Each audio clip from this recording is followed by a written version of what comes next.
जाति जनगणना में सबसे पहले उन जातियों की भी गणना होनी चाहिए जिन लोगों ने नाबालिग बच्चों के साथ दुष्कर्म किया है, माँ बहन बेटियों के साथ हैवानियत किया है और इस तरीके का कांड किया है। देश में जितनी मोमबत्तियां जली हैं वो भी एक गणना में आना चाहिए कि किन जात के लोगों ने थाने फूके हैं, किन जात के लोगों ने हमारे पुलिस बलों के ऊपर पत्थरबाजी की है, किन जात के लोगों ने देश में आगजनी किया है, हिंसा किया है, दंगा किया है, किन लोगों ने देश को जलाया है, संविधान को फूका है, न्यायपालिका और कानून को बार बार लात मारने का कार्य किया है। किन जात के लोगों ने देश में ये सारा कारोबार, गंदा कारोबार किया है जिससे माँ भारती की छवि धूमिल हुई है, अंतर्राष्ट्रीय स्तर पर हमारी बदनामी हुई है। किन जात के लोगों ने ये सारा काम किया है, गंदा काम, बार बार देश को जला देना, संविधान को जला देना, फूक देना, बात ना मानना कानून का, ये कौन से जात के लोगों ने किया है? ये भी तो गणना होना चाहिए। ये जो विपक्ष के नेता चिल्ला रहे हैं, इन्होंने कितनी जात के लोगों का भला किया है, ये भी एक रिकॉर्ड में आना चाहिए। ये माननीय ये विपक्ष के नेता है, मैं नाम किसी का नहीं ले रहा हूँ, नहीं तो बगावत कब खड़ा हो जाए। विपक्ष के नेता सबसे कम इन्हीं की जाति है, इन्होंने अपने जात के लोगों घर भर दिया पूरा। विपक्ष के नेता को अगर देखा जाए, एक बात मैं बीजेपी के लिए, देखिए मैं कोई भाजपावादी नहीं हूँ, नहीं ये लोग क्या बोले अंधभक्त अंधभक्त। अरे भाई एक बात तो प्रामाणिकता है, मोदी जी ने अपने घर के लिए कुछ नहीं किया, योगी जी ने अपने घर के लिए कुछ नहीं किया। अब क्या चाहते हो? देश के जो प्रधानमंत्री हैं वो कपड़े भी ना पहने, शुद्ध शुद्ध खाएं भी ना, जिंदगी चलाने के लिए, समाज में रहने के लिए सब तो जरूरत होती है। क्या आप अपने माँ बाप को ऐसा देखना चाहेंगे? कोई भी पुत्र अपने माता पिता को, चाहे कितनी भी गरीबी हालत में हो, वो नहीं चाहेगा कि फटे पुराने कपड़े पहन के बाहर निकले। आप उसी भावना से क्यों नहीं जोड़ रहे हैं इस चीज़ को?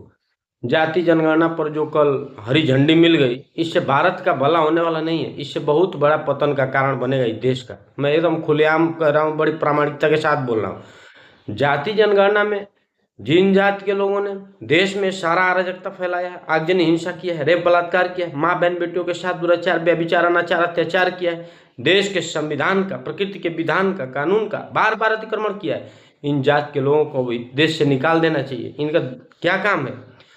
और जाति जनगणना हो, हर जाति का हो, हर वर्ग का हो, हर धर्म का हो, हिंदू का भी हो, मुस्लिम में भी तमाम जातियां हैं उनकी भी गणना होनी चाहिए, ईसाई में भी तमाम जातियां उनकी भी गणना होनी चाहिए, सिख में भी जितनी जातियां हैं उनकी भी गणना होनी चाहिए। बस हिंदू की जाति गणना क्यों? सब धर्म के लोगों को जाति गणना करो, इनके में भी कई जातियां बटी हुई हैं, सब में जाति गणना करो। अगर हिम्मत हो तो ऐसी जाति गणना करके दिखाओ। जाति जनगणना, जाति जनगणना, जाति जनगणना, भाई जाति जनगणना जिसकी जितनी बोलना, जिसकी जितनी हिस्सेदारी उसकी उतनी भागीदारी। बच्चे तो सुअर, गधे, घोड़े सब पैदा कर रहे हैं। किन लोगों ने देश में इंसानियत किया है, इंसानियत का मिसाल, मानवता का मिसाल, किन लोगों ने भारत और भारतीयता को बचाने का कार्य किया है, किन लोगों ने माँ भारती को मान सम्मान स्वाभिमान को ऊंचा उठाने का काम किया है, किन लोगों ने बाबा साहब के संविधान को सराखों पर रखा है, ये बस उसी जात के लोग इस भारत में रहेंगे।